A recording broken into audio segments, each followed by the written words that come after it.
الحمدللہ رب العالمین والصلاة والسلام علی رسولہ الکریم اما بعد فاعوذ باللہ من الشیطان الرجیم بسم اللہ الرحمن الرحیم یا ایھا الناس اتقوا ربکم ان زلزلۃ الساعۃ شیء عظیم صدق اللہ العظیم۔ رمضان المبارک کی آج اس بابرکت رات میں ہم سورہ حج، سورہ مومنون اور سورہ نور کے مضامین کے جائزہ لینے کی صحیح کریں گے۔ یہ سورہ حج اور سورہ مومنون اپنے مضمون کے لحاظ سے جوڑا ہے، یعنی پیر ہیں۔ دونوں کا موضوع انذار اور بشارت ہے، جو کہ پچھلی صورتوں سے چلا آ رہا ہے۔ پہلی صورت سورہ حج میں قریش مکہ کو بالخصوص حرم کی تولیت کے حوالے سے آخری انذار اور تنبیہ کی گئی، اور دوسری میں ان کے لیے اسی انذار اور تنبیہ کے نتائج کی وضاحت کی گئی، جس میں ایمان والوں کی کامیابی کا مضمون بہت نمایاں ہے۔ دونوں صورتوں میں خطاب اصلاً قریش سے ہے، اور ان کے مضمون سے واضح ہے کہ یہ ام القریٰ مکہ میں رسول اللہ صلی اللہ علیہ وسلم کی دعوت کے مرحلہ ہجرت اور برات میں یہ نازل ہوئیں۔ یہ صورت مکی دور کی ان آخری صورتوں میں سے ہے جب مسلمانوں نے قریش کے ظلم و ستم سے تنگ آ کر دوسرے علاقوں کی طرف ہجرت شروع کر دی تھی، اور نبی صلی اللہ علیہ وسلم کے لیے بھی ہجرت کا وقت بالکل قریب آ چکا تھا۔ اس دور میں قریش کے لیے آخری انذار اور تنبیہ کے ساتھ یہ صورت نازل ہوئی۔ اس میں ان کو خدا کے غضب سے ڈرایا گیا، توحید اور قیامت کی قطعیت نہایت مؤثر دلائل کے ساتھ واضح کی گئی، اور حضرت ابراہیم علیہ السلام کی دعوت اور بیت اللہ کے مقصد تعمیر کی روشنی میں ان پر یہ حقیقت واضح کی گئی کہ اس گھر کی تولیت کے اصل حقدار مشرکین نہیں ہیں، بلکہ وہ مسلمان ہیں جن کو انہوں نے اس سے محروم کر رکھا ہے، اور ان کو یہاں سے نکالنے کے لیے ان پر ہر قسم کے ظلم و ستم ڈھا رہے ہیں۔ فتح مکہ کی طرف اشارہ تو پچھلی صورت کی آیت نمبر 44 میں بھی گزر چکا ہے۔ اس صورت میں اس اشارے نے بالکل قطعی فیصلے کی صورت اختیار کر لی۔ اس میں قریش کو غدار اور غاصب قرار دیا گیا، اور ان کو ان کے گھر سے بے دخل کیے جانے کی دھمکی دی گئی، اور مسلمانوں کو بشارت دی گئی کہ اللہ تعالیٰ ان کی حفاظت فرمائے گا اور قریش کو اس سے بے دخل کر کے ان کو اس کا امیر اور متولی بنائے گا۔ یہ صورت اپنے مزاج اور مطالب کے اعتبار سے مکی ہے۔ اس کے صرف 4 آیات 38 سے 41 ہجرت کے بعد کی ہیں، جس میں مسلمانوں کو اجازت دی گئی ہے کہ اگر حج کے لیے جائیں اور کفار قریش ان کو بزور روکنے کی کوشش کریں تو ان کو بھی یہ حق حاصل ہے کہ وہ اپنی مدافعت میں تلوار اٹھائیں، اللہ ان کی مدد فرمائے گا۔ یہ بات چونکہ پہلی بات ہی کی وضاحت کی حیثیت رکھتی ہے، اس وجہ سے مصحف کی ترتیب میں ان آیات کو یہاں جگہ ملی ہے تاکہ اس اجازت کی حکمت واضح ہو جائے کہ مسلمانوں کو تلوار اٹھانے کا یہ حق اس لیے حاصل ہے کہ قریش کا خانہ کعبہ پر تسلط بالکل غاصبانہ ہے۔ اس کی تولیت کے اصل حقدار مسلمان ہیں، نہ کہ قریش۔ اس صورت میں 3 گروہ مخاطب ہیں: مشرکین مکہ، مذبذب اور متردد مسلمان جو ابھی تذبذب میں ہیں، اور مومنین صادقین۔ مشرکین سے خطاب کی ابتدا مکے میں کی گئی اور مدینہ میں اس کا سلسلہ پورا کیا گیا۔ اس خطاب میں ان کو پورے زور کے ساتھ متنبہ کیا گیا ہے کہ تم نے ضد اور ہٹ دھرمی کے ساتھ اپنے بے بنیاد جاہلانہ خیالات پر اصرار کیا، اللہ کو چھوڑ کر ان معبودوں پر اعتماد کیا جن کے پاس کوئی طاقت نہیں ہے، اور اللہ کے رسول کو جھٹلا دیا۔ اب تمہارا انجام وہی کچھ ہو کر رہے گا جو تم سے پہلے اس روش پر چلنے والوں کا ہو چکا ہے۔ نبی کو جھٹلا کر اور اپنی قوم کے صالح ترین عنصر کو نشانہ ستم بنا کر تم نے اپنی ہی کچھ بگاڑی ہے۔ اس کے نتیجے میں اللہ کو جو غضب تم پر نازل ہوگا اس سے تمہارے بناوٹی محدود تمہیں نہ بچا سکیں گے۔ اس تنبیہ اور انذار کے ساتھ افہام و تفہیم کا پہلو بالکل خالی نہیں چھوڑ دیا گیا۔ پوری صورت میں جگہ جگہ تذکیر اور نصیحت بھی ہے، اور شرک کے خلاف اور توحید اور آخرت کے حق میں مؤثر دلائل بھی پیش کیے گئے ہیں۔ مذبذب مسلمان جو خدا کی بندگی تو قبول کر چکے تھے مگر اسلام میں کوئی خطرہ برداشت کرنے کے لیے تیار نہیں تھے، ان کو خطاب کرتے ہوئے سخت سرزنش کی گئی۔ ان سے کہا گیا کہ یہ آخر کیسا ایمان ہے کہ راحت مسرت عیش نصیب ہو تو اللہ تمہارا خدا ہے اور تم اس کے بندے، مگر جہاں اللہ کی راہ میں مصیبت آئی اور سختیاں جھیلنی پڑی، پھر نہ اللہ تمہارا خدا رہا اور نہ تم اس کے بندے رہے۔ حالانکہ تم اپنی اس روش سے کسی ایسی مصیبت اور نقصان اور تکلیف کو نہیں ٹال سکتے جو اللہ نے تمہارے نصیب میں لکھ دی ہے۔ اہل ایمان سے خطاب دو طریقوں پر کیا گیا۔ ایک خطاب ایسا ہے جس میں وہ خود بھی مخاطب ہیں اور عرب کے لوگ بھی، اور دوسرے خطاب میں صرف اہل ایمان مخاطب ہیں۔ پہلے خطاب میں مشرکین مکہ کی اس روش پر گرفت کی گئی کہ انہوں نے مسلمانوں کے لیے مسجد حرام کا راستہ بند کر دیا ہے، حالانکہ مسجد حرام ان کی ذاتی جائیداد نہیں ہے اور وہ کسی کو حج سے روکنے کا حق نہیں رکھتے۔ یہ اعتراض نہ صرف یہ کہ بجائے خود حق بجانب تھا، بلکہ سیاسی حیثیت سے یہ قریش کے خلاف ایک بہت بڑا حربہ بھی تھا۔ اس سے عرب کے تمام دوسرے قبائل کے ذہن میں یہ سوال پیدا کر دیا گیا کہ قریش حرم کے مجاور ہے یا مالک؟ اگر آج اپنی ذاتی دشمنی کی بنا پر وہ ایک گروہ کو حج سے روک دیتے ہیں اور اس کو برداشت کر لیا جاتا ہے، تو کیا بعید کہ کل جس سے بھی ان کے تعلقات خراب ہوں اس کو وہ حدود حرم میں داخل ہونے سے روک دیں گے اور اس کا عمرہ اور حج بند کر دیں گے۔ اس سلسلے میں مسجد حرام کی تاریخ بیان کرتے ہوئے ایک طرف یہ بتایا گیا کہ ابراہیم علیہ السلام نے جب اللہ کے حکم سے اس کو تعمیر کیا تھا تو سب لوگوں کو حج کا اذن عام دیا تھا، اور وہاں اول روز سے مقامی باشندوں اور باہر سے آنے والوں کے حقوق یکساں قرار دیے گئے تھے۔ دوسری طرف یہ بتایا گیا کہ گھر شرک کے لیے نہیں بلکہ خدائے واحد کی بندگی کے لیے تعمیر ہوا ہے۔ اب یہ کیا غضب ہے کہ وہاں ایک اللہ کی بندگی تو ہو ممنوع اور بتوں کی پرستش کے لیے ہو پوری آزادی۔ پھر دوسرے خطاب میں مسلمانوں کو قریش کے ظلم کا جواب طاقت سے دینے کی اجازت عطا کی گئی، اور ساتھ ساتھ ان کو یہ بھی بتایا گیا کہ جب تمہیں اقتدار حاصل ہو تو تمہاری روش کیا ہونی چاہیے اور اپنی حکومت میں تم کو کس مقصد کے لیے کام کرنا چاہیے۔ یہ مضمون سورہ کے وسط میں بھی ہے اور آخر میں بھی۔ آخر میں گروہ اہل ایمان کے لیے مسلم کا نام باقاعدہ اعلان کرتے ہوئے یہ فرمایا گیا ہے، ابراہیم علیہ السلام کے اصل جانشین تو تم لوگ ہو، تمہیں اس خدمت کے لیے منتخب کر لیا گیا ہے کہ دنیا میں شہادت علی الناس کے مقام پر کھڑے ہو۔ اب تمہیں اقامت صلاۃ، ایتاء زکوٰۃ اور فعل الخیرات سے اپنی زندگی کو بہترین نمونے کی زندگی بنانا چاہیے۔ چنانچہ آخری آیت بہت اہم ہے۔ اس سے مسلمانوں سے خطاب ہوا ہے کہ وجاہدوا فی اللہ حق کا جہاد ہی، اللہ تعالیٰ کی راہ میں جہاد کرو جیسا کہ اس کے راہ میں جہاد کرنے کا حق ہے۔ هو اجتباکم، اس نے تم کو چن لیا ہے، وما جعل علیکم فی الدین من حرج، اور اس نے تم پر تمہارے اس دین میں کوئی تنگی نہیں رکھی۔ ملت ابیکم ابراہیم، یہ وہی دین ہے جو تمہارے باپ ابراہیم علیہ السلام کی ملت ہے۔ ہوا سماکم المسلمین، اسی نے تمہارا نام مسلمان رکھا ہے، من قبل وفی ھذا، اس سے پہلے بھی اور اس قرآن میں بھی تمہارا نام مسلمان رکھا گیا ہے۔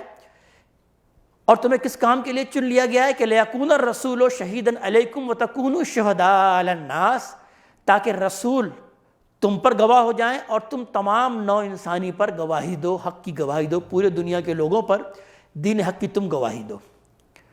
فاقیموا الصلاۃ وآتوا الزکاۃ، پس نماز کو قائم کرو اور زکوٰۃ کو ادا کرو۔ واعتصموا باللہ، اور اللہ تعالیٰ سے چمٹ جاؤ، اللہ کی رسی کو مضبوطی سے تھام لو۔ ہوا مولاکم فنعم المولا ونعم النصیر، وہی تمہارا مولا ہے اور کیا ہی خوب ہے وہ تمہارا مولا مددگار، اور کیا ہی خوب ہے وہ تمہارا مدد کرنے والا۔ اس کے بعد پھر سورہ مومنون کا آغاز ہوتا ہے۔ یہ سورت سابق سورت سورہ حج کا جوڑا ہے۔ سورہ حج جس مضمون پر تمام ہوئی تھی اسی مضمون سے اس کا آغاز ہوا۔ سورہ حج کے آخر میں مسلمانوں کا فریضہ منصبی یہ بتایا گیا ہے کہ اللہ کے رسول نے دین حق کی گواہی جس طرح تم پر دی ہے، اسی طرح اب تمہارا فرض ہے کہ یہ گواہی تم خلق پر قائم کرو۔ ساتھ ہی اس منصب کی ذمہ داریوں سے عہدہ برا ہونے کے لیے جن باتوں پر عمل کرنا ضروری ہے، مثلاً اہتمام نماز، ادائیگی زکوٰۃ اور توکل علی اللہ، ان کی ہدایت فرمائی۔ چنانچہ آغاز کلام اس طرح ہوتا ہے کہ جن لوگوں نے اس پیغمبر کی بات مان لی ہے ان کے اندر یہ اور یہ اوصاف پیدا ہو رہے ہیں، اور یقیناً ایسے ہی لوگ دنیا اور آخرت کی فلاح کے مستحق ہیں۔ قد افلح المومنون، فلاح پا گئے اہل ایمان۔ الذین هم فی صلاتہم خاشعون، وہ جو کہ اپنی نمازوں میں خشوع اختیار کرتے ہیں۔ والذین هم عن اللغو معرضون، یہ وہ لوگ ہیں جو کہ لغو کام، بیکار کاموں سے اعراض کرتے ہیں، جس کا کوئی فائدہ نہ تو دنیا میں ہے اور نہ آخرت میں۔ والذین هم للزکاۃ فاعلون، یہ وہ لوگ ہیں جو کہ زکوٰۃ پر کاربند رہتے ہیں۔ والذین هم لفروجہم حافظون، یہ وہ لوگ ہیں جو کہ اپنی شرمگاہوں کی حفاظت کرتے ہیں، الا علی ازواجہم او ما ملکت ایمانہم، سوائے اپنی بیویوں کے اور وہ جو کہ ان کے ملک یمین ہے، فإنہم غیر ملومین، تو اس بارے میں پھر ان پر کوئی ملامت نہیں۔ فمن ابتغى وراء ذلك فاولئک هم العادون، تو جو اس سے بھی زیادہ چاہے گا، حد سے تجاوز کرے گا، اپنی بیویوں اور لونڈیوں سے زیادہ کا وہ خواہش مند ہوگا، تو یہی وہ لوگ ہیں جو کہ حد سے تجاوز کرنے والے ہیں۔ والذین هم لاماناتہم وعہدہم راعون، یہ وہ لوگ ہیں جو کہ امانتوں کی اور اپنے عہدوں کی پاسداری کرنے والے ہیں۔ والذین هم علی صلاتہم یحافظون، اور یہ وہ لوگ ہیں جو کہ نمازوں کی حفاظت کرنے والے ہیں۔ گویا کہ صفات میں ابتدا بھی نماز سے ہوئی اور اختتام بھی نماز سے ہوا۔ اولئک هم الوارثون الذین یرثون الفردوس هم فیہا خالدون، یہ وہ لوگ ہیں کہ جو کہ وارث ہوں گے جنت الفردوس کے، اور اس میں رہیں گے وہ ہمیشہ ہمیش۔ اس کے بعد انسان کی پیدائش، آسمان و زمین کی پیدائش، نباتات و حیوانات کی پیدائش اور دوسرے آثار کائنات کی طرف توجہ دلائی گئی، جس سے مقصود یہ ذہن نشین کرنا ہے کہ توحید اور مات کی جن حقیقتوں کو ماننے کے لیے یہ پیغمبر تم سے کہہ رہے ہیں، ان کے برحق ہونے پر تمہارا اپنا وجود اور یہ پورا نظام عالم گواہی دے رہا ہے۔ پھر انبیاء علیہ السلام اور ان کی امتوں کے قصے شروع کیے گئے، جو بظاہر تو قصے ہی نظر آتے ہیں، لیکن دراصل اس پیرائے میں چند باتیں سامعین کو سمجھائی گئیں۔ نمبر ایک یہ کہ آج تم لوگ محمد صلی اللہ علیہ وسلم کی دعوت پر جو شہادت و اعتراضات وارد کر رہے ہو، وہ کچھ نئے نہیں ہیں۔ پہلے بھی جو انبیاء دنیا میں آئے تھے، جن کو تم خود فرستادہ الہی مانتے ہو، ان سب پر ان کے زمانے کے جاہلوں نے یہی اعتراضات کیے تھے۔ اب دیکھ لو کہ تاریخ کا سبق کیا بتا رہا ہے، اعتراض کرنے والے برحق ہیں یا انبیاء؟ لہذا ابتدائی انبیاء میں سے حضرت نوح علیہ السلام اور آخری انبیاء میں سے حضرت موسیٰ، حضرت ہارون اور حضرت مسیح علیہ السلام کا نام لے کر اور بیچ کے تمام انبیاء کا نام لیے بغیر حوالہ دیا گیا۔ دوسرا یہ کہ توحید اور آخرت کے متعلق جو تعلیم محمد صلی اللہ علیہ وسلم دے رہے ہیں، یہی تعلیم ہر زمانے کے انبیاء نے دی ہے۔ اس سے مختلف کوئی نرالی چیز آج نہیں پیش کی جا رہی جو کبھی دنیا نے نہ سنی ہو۔ اور سوئم یہ کہ جن قوموں نے انبیاء کی بات سن کر نہ دی اور ان کی مخالفت پر اصرار کیا، وہ آخرکار تباہ ہو کر رہی ہیں۔ چہارم یہ کہ اللہ کی طرف سے ہر زمانے میں ایک ہی دین آتا رہا ہے اور تمام انبیاء ایک ہی امت کے لوگ تھے۔ اس دین واحد کے سوا جو مختلف مذاہب تم لوگ دنیا میں دیکھ رہے ہو، یہ سب لوگوں کے تبعات ہیں، ان میں سے کوئی بھی من جانب لا نہیں ہے۔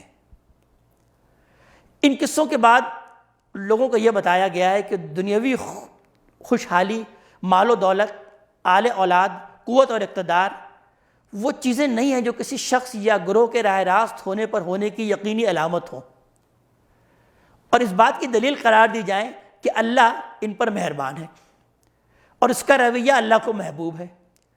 اسی طرح کسی کا غریب اور خستہ حال ہو جانا بھی اس بات کا ثبوت نہیں ہے کہ اللہ اس سے ناراض ہے۔ اصل چیز جس پر اللہ کے ہاں محبوب یا مغضوب ہونے کا دار و مدار ہے، وہ آدمی کا ایمان اور اس کی خدا ترسی اور راست بازی ہے۔ اس کے بعد اہل مکہ کو مختلف پہلوؤں سے نبی صلی اللہ علیہ وسلم کی نبوت پر مطمئن کرنے کی کوشش کی گئی۔ پھر ان کو بتایا گیا ہے کہ یہ قحط جو تم پر نازل ہوا ہے، یہ ایک تنبیہ ہے، بہتر ہے کہ اس کو دیکھ کر سنبھلو اور راہ راست پر آ جاؤ، ورنہ اس کے بعد سخت تر سزا آئے گی جس پر بلبلا اٹھو گے۔ پھر ان کو اثر نو ان آثار کی طرف توجہ دلائی گئی جو کائنات میں اور خود ان کے اپنے وجود میں موجود ہے۔ مدعا یہ ہے کہ آنکھیں کھول کر دیکھو، جس توحید اور جس حیات بعد الموت کی حقیقت سے یہ پیغمبر تم کو آگاہ کر رہا ہے، کیا ہر طرف اس کی شہادت دینے والے آثار پھیلے ہوئے نہیں ہیں؟ کیا تمہاری عقل اور فطرت اس کی صحت و صداقت پر گواہی نہیں دیتی؟ اور آخری میں خاتمہ کلام کے طور پر بیان کیا گیا کہ کیا تم نے گمان کیا ہے کہ ہم نے تمہیں شتر بے مہا بنا رکھا ہے اور اس دنیا میں چھوڑا ہے اور تمہیں ہمارے پاس لوٹنا نہیں ہے؟ افحسبتم انما خلقناکم عبثا وانکم الینا لا ترجعون، کیا تم نے یہ سمجھ رکھا ہے کہ ہم نے تم کو ایسی عبث بیکار پیدا کیا اور تم کو ہماری طرف لوٹ کر آنا نہیں ہے؟ فتعالی اللہ الملک الحق لا الہ الا هو رب العرش الکریم، تو بہت بلند و بالا ہے وہ اللہ تبارک تعالیٰ جو کہ مالک ہے، حقیقی ہے، جو مالک حق ہے، نہیں ہے کوئی معبود سوائے اس کے، وہ عرش کریم کا رب ہے۔ وَمَن يَدْعُ مَعَ اللَّهِ إِلَٰهًا آخَرَ لَا بُرْهَانَ لَهُ بِهِ، اور جو کوئی بھی اللہ تعالیٰ کے سوا کسی اور کو پکارتا ہے اس کے پاس اس کی کوئی دلیل نہیں ہے۔ فَإِنَّمَا حِسَابُهُ عِندَ رَبِّهِ، تو اس کا حساب تو اس کے رب کے پاس ہے۔ إِنَّهُ لَا يُفْلِحُ الْكَافِرُونَ، اور ایسے کافر فلاح نہیں پاتے۔ وَقُلْ رَبِّ اغْفِرْ وَارْحَمْ وَأَنْتَ خَيْرُ الرَّاحِمِينَ، اور نبی کریم صلی اللہ علیہ وسلم کو حکم دیا گیا کہ آپ اس طرح سے دعا کیا کریں کہ اے رب ہمارے ہمیں بخش دے اور ہم پر رحم فرما، تو تمام رحم کرنے والوں میں سے بہترین رحم کرنے والا ہے۔ اس کے بعد سورہ نور کا آغاز ہوتا ہے۔ یہ ایک منفرد صورت ہے، یعنی اس کا کوئی جوڑا یہاں پر موجود نہیں، جس پر قرآن کے اس تیسرے باب کا خاتمہ بھی ہوتا ہے۔ پیچھے اشارات تھے کہ حق و باطل کی جو کشمکش اس وقت برپا ہے وہ رسول اللہ صلی اللہ علیہ وسلم اور آپ کے ساتھیوں کی فتح مندی اور قریش کی ہزیمت پر منتج ہونے والی ہے۔ اس سورہ میں صاف اعلان کر دیا ہے کہ اہل ایمان سے اللہ کا وعدہ ہے کہ سرزمین عرب کا اقتدار اب انہیں منتقل ہو جائے گا۔ چنانچہ اس مناسبت سے سورہ کا موضوع ان کا تزکیہ بھی ہے، جس کے لیے ضروری احکام دیے گئے ہیں، اور ان کی جماعت کی تطہیر بھی، جس کے لیے منافقین کو تنبیہ و تحدید کی گئی ہے۔ اس لحاظ سے یہ سورہ اس باب کی پچھلی تمام صورتوں کا گویا کہ تکملہ و یا تتمہ ہے۔ اس کے مخاطب اہل ایمان ہیں، اور اس کے مضمون سے واضح ہے کہ یہ ہجرت کے بعد مدینہ طیبہ میں اس وقت نازل ہوئی جب مسلمانوں کی ایک باقاعدہ ریاست وہاں قائم ہو چکی تھی، اور منکرین کے خلاف آخری اقدام سے پہلے رسول اللہ صلی اللہ علیہ وسلم اپنے ماننے والوں کا تزکیہ و تطہیر کر رہے تھے۔ چنانچہ آیت نمبر 1 سے 3 میں زنا کے جرم کا سزا بیان ہوا ہے کہ زانی مرد ہو یا عورت اسے سر عام 100 کوڑے مارے جائیں، اور مسلمانوں کے لیے کسی زانیہ یا مشرکہ سے اور کسی مومنہ کے لیے کسی زانی یا مشرک سے نکاح کی ممانعت کر دی گئی۔ پھر آیت نمبر 4 اور 5 میں قذف کی سزا اور اس کے لیے شہادت کا قانون بیان ہوا۔ آیت نمبر 6 سے 10 میں اگر کوئی شخص اپنی بیوی پر زنا کا الزام لگائے اور اپنے الزام کو ثابت کرنے کے لیے شریعت کی مطلوبہ شہادت پیش نہ کر سکے تو اس کا فیصلہ فریقین کی قسم سے ہوگا۔ اس قسم کے طریقے کی وضاحت کی گئی۔ آیت نمبر 11 سے 26 تک فتنہ افک کی طرف اجمالی اشارہ ہوا، جو کہ حضرت عائشہ رضی اللہ تعالی عنہا پر منافقین نے ایک بہتان گھڑا تھا، اور اس کے تعلق سے ان رخنوں کا سدباب کیا گیا جو معاشرے کی تباہی کا سبب ہو سکتے تھے۔ جن منافقین نے یہ فتنہ اٹھایا ان کو وعید سنائی گئی، اور جن مسلمانوں نے اس معاملے میں بے پرواہی اور سہل انگاری سے نادانستہ طور پر منافقین کے مقاصد کو تقویت پہنچائی، ان کو تنبیہ کی گئی کہ وہ آئندہ ان منافقین سے ہوشیار رہیں، اور منافقین مسلمانوں کی اخلاقی ساکھ کو مجروح کرنے کے در پہ ہیں۔ آیت نمبر 27 سے 31 میں اگر کسی مسلمان کو اپنے کسی دوسرے بھائی کے گھر میں جانے کی ضرورت پیش آئے تو وہ چند معین ضابطوں کی پابندی کرے تاکہ گھروں کے اندر بدنگاہی اور شیطان کو دراندازی کی راہ نہ ملے۔ ان ضابطوں کی وضاحت اور اس صورت میں گھر کی خواتین پر جو پابندیاں شریعت نے عائد کی ہیں ان کی تفصیل بیان کی گئی، گویا کہ مرد اور عورت کے اختلاط کے آداب بیان کیے گئے۔ آیت نمبر 32، 33 اور 34 میں بیوہ خواتین کے نکاح اور لونڈیوں اور غلاموں کے نکاح کی تاکید کی گئی تاکہ معاشرہ شیطان کی رخنہ اندازیوں سے محفوظ رہے۔ غلاموں کو آزادوں کی سطح پر لانے اور غلامی کو ختم کرنے کے لیے مکاتبت کی ہدایت کی گئی، اور مکاتبت کے طلبگار غلاموں کی مالی امداد کی تاکید کی گئی، ساتھ ساتھ لونڈیوں سے پیشہ کرانے کی شدت سے ممانعت کی گئی۔ پھر آیت نمبر 35 سے 40 میں ایمان اور کفر کی تمثیل بیان کی گئی، جس میں واضح فرمایا کہ جس دل کے اندر ایمان ہوتا ہے اس کا ظاہر اور باطن دونوں مطلع انوار بن جاتے ہیں۔ اس کے برعکس جو لوگ اس نور ایمان سے محروم ہوتے ہیں ان کے اندر اور باہر گھٹا ٹوپ اندھیرا چھایا رہتا ہے۔ آیت نمبر 41 اور 46 میں آفاق کے دلائل کی روشنی میں ایمان کی دعوت دی گئی۔ 47 سے 54 میں منافقین کو تنبیہ کی گئی کہ ان کی یہ پالیسی چلنے والی نہیں ہے کہ اپنے مفاد کی حد تک تو وہ اللہ اور رسول کے کلمہ پڑھیں، اور اگر کوئی بات ان کو اپنے مفاد کے خلاف نظر آئے تو اللہ اور رسول کو چھوڑ کر اپنی منمانی کریں۔ آیت نمبر 55، 56 اور 57 میں رسول کے سچے ساتھیوں کو نہایت واضح الفاظ میں زمین کی خلافت کی بشارت دے دی گئی کہ وعد اللہ الذین آمنوا منکم وعملوا الصالحات لیستخلفنہم فی الارض، کہ اللہ تعالیٰ کا وعدہ ہے ان لوگوں سے جو کہ ایمان لائے تم میں سے اور جنہوں نے عمل صالح کے روش اختیار کیا، ان کو زمین میں خلافت عطا کرے گا، ان کو زمین میں اختیار اور اقتدار عطا کرے گا۔ تمہارے مخالفین اور دین کے دشمن تمہارا کچھ نہ بگاڑ سکیں گے۔ تم نماز کا اہتمام رکھو، زکوٰۃ ادا کرتے رہو اور پورے دل جمعی کے ساتھ رسول کے اطاعت پر جمے رہو۔ جلد وقت آنے والا ہے کہ اللہ تعالیٰ اس خوف کی حالت کو امن و اطمینان سے بدل دے گا۔ آیت نمبر 58 سے 61 میں، آیت نمبر 27 اور 31 میں گھروں کے اندر کی عورت اور مرد کے اختلاط سے متعلق جو ہدایت دی گئی تھی، بعد میں انہیں سے متعلق کچھ سوالات پیدا ہوئے۔ ان آیت میں ان کے جواب دیے گئے اور ان کے ساتھ یہ وضاحت کر دی گئی ہے کہ یہ آیات لوگوں کے سوالوں کے جواب میں بعد میں نازل ہوئی ہیں۔ 62 سے 64 خاتمہ صورت کی آیت ہے۔ اطاعت رسول کے مضمون پر یہ عظیم صورت ختم ہوئی ہے۔ اس خاتمے میں مسلمانوں کو عموماً اور منافقین کو خصوصاً تنبیہ کی گئی کہ اللہ کا رسول جب کسی اجتماعی کام کے لیے تمہیں بلائے تو اس کے بلانے کو کسی عام شخص کا بلانا نہ سمجھو کہ جی چاہا آ گئے اور جی چاہا نہیں آئے، اور آئے بھی تو جب جی چاہا اٹھ کر چل دیے، بلکہ جب اللہ کے رسول بلائے تو ضرور جاؤ، اور جب تک اجازت نہ ملے اس وقت تک وہاں سے نہ اٹھو۔ اسی اطاعت میں تمہاری دین اور دنیا کی فلاح کا راز مضمر ہے۔ اس بات پر اس صورت کا اختتام ہوا۔ اللہ تبارک تعالیٰ ہمیں اپنے کلام کا فہم عطا فرمائے اور عمل کی توفیق عطا فرمائے۔ اقول قولی ھذا واستغفر اللہ لی